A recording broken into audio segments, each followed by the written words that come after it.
नमस्कार, आप देख रहे हैं न्यूज नेशन का डिजिटल प्लेटफॉर्म। मैं हूं आपके साथ रोमिता। नमस्कार, मैं हूं आपके साथ ज्योति तनेजा भसीन और आज हम बात करने वाले हैं एक बहुत ही महत्वपूर्ण मंदिर की। दरअसल मंदिर पर बवाल, एक बार फिर से मंदिर पर बवाल मचाए और ये मंदिर पर बवाल क्यों मचाए बताएंगे रोमिता। बिल्कुल, देखिए दरअसल केदारनाथ धाम की तर्ज पर दिल्ली में केदारनाथ मंदिर तैयार किया जा रहा है और इसी को लेकर काफी बवाल मचा हुआ है। संत समाज की तरफ से इसका पुरजोर तरीके से विरोध किया जा रहा है और ये कहा जा रहा है कि केदारनाथ धाम में ऑलरेडी भगवान केदारनाथ जो है वो विराजमान है और ऐसे में कहीं भी केदार धाम या केदार मंदिर तैयार नहीं किया जा सकता है। इसी को लेकर नाराजगी दर्ज की गई है संत समाज की तरफ से। ये भी कहा जा रहा है कि देखिए, क्योंकि केदारनाथ 12 ज्योतिर्लिंगों में से एक है और जो हमारे ग्रंथ है या जो अगर आप शिव पुराण भी देखेंगे तो उसमें इस बात का जिक्र मिलता है कि ज्योतिर्लिंग वही हो सकता है जहां पर उसके होने का जिक्र किया गया है, यानी कि केदार घाटी में केदारनाथ धाम जो है वो स्थित है और इसलिए उसकी महत्ता ज्यादा है। लेकिन इसके पीछे जो तर्क दिया जा रहा है ज्योति, वो यही है कि जो लोग केदारनाथ धाम नहीं जा पाते हैं, क्योंकि काफी जटिल यात्रा मानी जाती है, काफी चुनौतियों का सामना करना पड़ता है, वो केदारनाथ मंदिर जा सकते हैं, खासकर बुजुर्गों के लिए। लेकिन आपको क्या लगता है ये विरोध कितना सही है? इसके पीछे देखिए, इसके पीछे तर्क जो दिया जा रहा है, जो मंदिर बन रहा है केदारनाथ का, उस मंदिर प्रशासन की तरफ से जो तर्क है कि देखिए केदारनाथ मंदिर और धाम में फर्क होता है। आप प्राण प्रतिष्ठा करते हैं देवी देवताओं की मूर्तियों की मंदिर के अंदर, लेकिन जो धाम होता है वहां पर देवी देवताओं का, भगवान का निवास होता है, ये अंतर है। अब ये उनका कहना है कि देखिए ऐसे बद्रीनाथ की तर्ज पर भी मुंबई में एक मंदिर बना हुआ है और अगर आप मथुरा के बांके बिहारी मंदिर की बात करेंगे तो इस नाम से कई सारे मंदिर हो सकते हैं, लेकिन एक्चुअल धाम जो है वो तो केदारनाथ ही रहेगा। लेकिन इस पर जो बवाल मचा है वो केदारनाथ धाम के जो मुख्य पुजारी हैं, महंत हैं, वो भी विरोध कर रहे हैं। तस्वीरें आपने देखी होंगी, जो सीढ़ियों पर बैठकर वो विरोध कर रहे हैं। उनका कहना है कि नहीं, इससे केदारनाथ धाम पर असर पड़ेगा, ये नहीं होना चाहिए। याद कीजिए 10 जुलाई का ट्रस्ट का जो नाम है उसको लेकर भी बवाल है, जो ट्रस्ट के नाम, क्योंकि ट्रस्ट का नाम बिल्कुल वही नाम है जो केदारनाथ धाम के ट्रस्ट का नाम है। अब देखिए, बात यह है कि 10 जुलाई को खुद मुख्यमंत्री पुष्कर सिंह धामी आते हैं और मंदिर का उद्घाटन करते हैं। 3 एकड़ में मंदिर बनने वाला है, 3 साल में कहा जा रहा है कि बनकर तैयार हो जाएगा। बाकायदा उसके लिए बहुत सारा करोड़ों में चंदा जो है वो इकट्ठा भी कर लिया गया है। अब बड़ा सवाल ये है कि पुष्कर सिंह धामी को ये कहना पड़ा है अभी कि देखिए, एक मंदिर का नाम अगर कहीं और भी वैसा मंदिर बन जाता है तो उससे कोई फर्क नहीं पड़ता। फिर बाद में उनको ये कहना पड़ा कि केदारनाथ धाम रहेगा। वो दरअसल ये बताने की बार बार बयान के जरिए कोशिश कर रहे हैं कि मंदिर धाम का अंतर समझ लीजिए, इससे कोई फर्क नहीं पड़ने वाला। लेकिन बड़ा सवाल यह है कि क्या अब इस विरोध प्रदर्शन के बाद कुछ बदलेगा?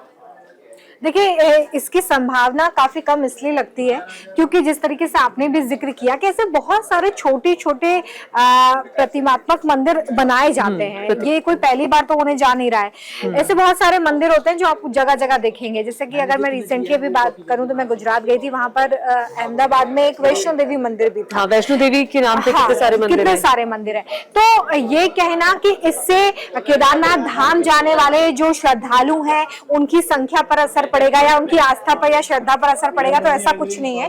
क्योंकि केदारनाथ धाम जाने वाले जो भी श्रद्धालु हैं या जो थोड़ा बहुत भी इन ज्योतिर्लिंगों के बारे में जानते हैं, वो ये जानते हैं कि जो ज्योतिर्लिंग है वो अपने आप प्रकट हुई है, उन्हें वहां पर किसी ने स्थापित नहीं किया है। और मंदिर में कोई भी मूर्ति, अगर वहां पर केदारनाथ मंदिर बनाया जा रहा है तो वहां पर शिवलिंग को बाकायदा स्थापित किया जाएगा। तो ये डिफरेंस है दोनों में। हालांकि देखिए, आप इस पूरे विवाद को लेकर सियासत भी हो रही है, कांग्रेस भी सियासत में कूद पड़ी है। हालांकि आप सियासत का जिक्र करें, एक चूंकि में वो आंकड़ा सामने था तो मुझे लगा बता देना चाहिए। उत्तराखंड की जो 70% जनता है वो 4 धाम यात्रा पर उनका जीवन आश्रित होता है, यानी कि जो लोग वहां पर आते हैं, तीर्थ यात्री वहां पर आते हैं, तो 4 धाम यात्रा पर आश्रित 70% आबादी है। दिल्ली में मंदिर बनने से केदारनाथ का असर, जो जिक्र आप कर रही थी कि संख्या कम हो जाएगी लोगों की, और संख्या कम होने से जो वहां के लोग हैं जिनका जीवन यापन वहां के पर्यटकों से या फिर तीर्थ यात्रियों पर डिपेंड करता है, तो उनकी जीवन यापन पर इसका असर पड़ेगा, उनकी कमाई पर इसका असर पड़ेगा, अगर स्पष्ट तौर पर कहा जाए तो ये कम से कम ये मुख्य वजह है जिसकी वजह से जो केदारनाथ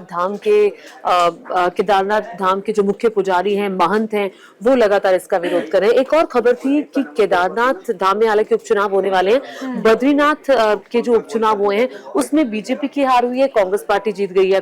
अब अयोध्या की जरा बीजेपी की हार देख लीजिए, ये तो नामुमकिन सा लगता था जो बीजेपी अयोध्या में हारी और फिर बद्रीनाथ एक और ऐसा तीर्थ स्थल जो हिंदुओं की आस्था का मुख्य केंद्र है, वहां पर बीजेपी की हार, तो बीजेपी को इससे बहुत बड़ा झटका लगा है। बिल्कुल, देखिए हालांकि इस बात को आप दरकिनार नहीं कर सकते हैं कि उत्तराखंड के लोकसभा चुनाव में अच्छा प्रदर्शन बीजेपी की तरफ से किया गया। उत्तराखंड में 5 जो सीटें हैं वो बीजेपी के खाते में गई हैं।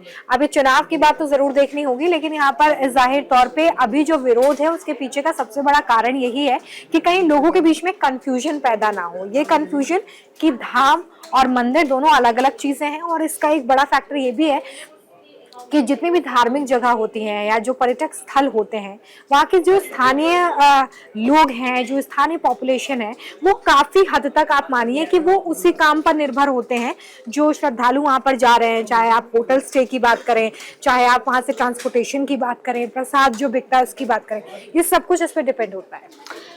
तो एनीवेज ये एक थोड़ी सी डिटेल थी जो हमने आपको बताई कि किस तरह से मंदिर में भी बद्रीनाथ धाम बना हुआ है। अब इस मुद्दे पर आगे क्या होगा, मंदिर तो बन ही रहा है क्योंकि मंदिर का नक्शा भी पास हो चुका है, अब आगे क्या होगा ये देखने वाली बात होगी। लेकिन हाँ, बीजेपी भी लगातार जुटी हुई है ताकि केदारनाथ का जो उपचुनाव होने वाला है विधानसभा का, उसमें दिक्कत ना हो। अब देखिए बद्रीनाथ में जो चुनाव हारे जिसका जिक्र किया भी गया था, वो उसमें जो कांग्रेस के एक नेता थे, जो वहाँ के विधायक थे, वो बीजेपी में शामिल हो गए।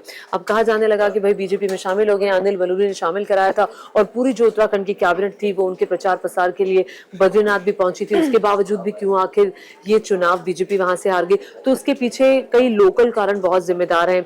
कुछ लोकल वजह हैं जो जिम्मेदार हैं, जैसा कि हमने अयोध्या में देखा था कि बहुत सारे लोगों की दुकानें टूटी और उनको मुआवजा उतना नहीं मिला जितना वो चाहते थे, तो वो लोकल कारण ऐसे ही बद्रीनाथ में भी जिम्मेदार है। अब केदार घाटी में भी बीजेपी की खास नजर है कि भाई यहाँ पर कम से कम जो उपचुनाव होने वाला है उसमें बीजेपी को किस तरह की ऐसी स्थिति का सामना ना करना पड़े। लेकिन अब बड़ा सवाल यह है कि बीजेपी जो केदार मंदिर वाली ये पूरा प्रकरण है उससे कैसे निपटेगी। पुष्कर सिंह धामी को बार बार बयान देना पड़ रहा है और यहाँ पर दिल्ली में जो बीजेपी के नेता हैं, अब उनसे भी सवाल पूछा जा रहा है कि भाई केदारनाथ, दो केदारनाथ की जरूरत क्यों पड़ी, और बीजेपी ये बताने की कोशिश कर रही है कि धाम मंदिर का फर्क अलग अलग होता है। इसमें एक और पॉइंट था जो हम जोड़ना भूल गए, क्योंकि ये मंदिर जो है वो दिल्ली के बुराड़ी में बन रहा है, और मुख्यमंत्री पुष्कर सिंह धामी की तरफ से इस बात का भी जिक्र किया गया था कि जो बुराड़ी है उसका महाभारत से भी संबंध बताया जाता है, और ऐसे में जब बुराड़ी में केदारनाथ मंदिर बनकर तैयार होगा तो ये सीधे सीधे उत्तराखंड की संस्कृति से भी जोड़कर उसे बताते हुए नजर आ रहे हैं। हालांकि अब वो सेफ बयान भी देते हुए नजर आ रहे हैं कि